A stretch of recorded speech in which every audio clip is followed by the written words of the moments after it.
Hey everyone, welcome back to another video. In this video, we'll be comparing Evolution with Thunderbird, which is the most top best source email client. So let's get right into it.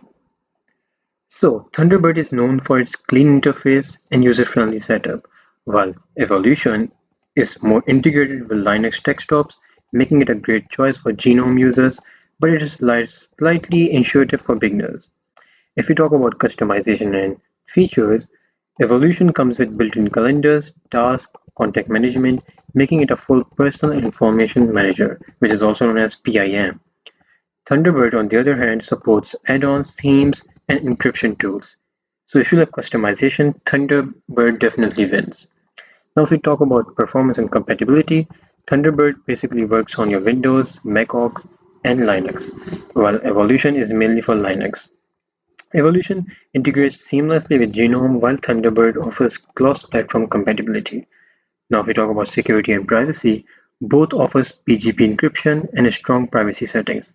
But Thunderbird has a slight better add-on support for security tools, giving it an edge for privacy-conscious users. So in the end, if you'll ask me which one is better, I'll say if you want a customizable cross-platform email client, you guessed it right, Thunderbird is the go-to app. But if you need a Linux native app with built-in calendar and contacts, Evolution is a better choice. And with that, I hope this video was helpful for you. Thank you so much for watching.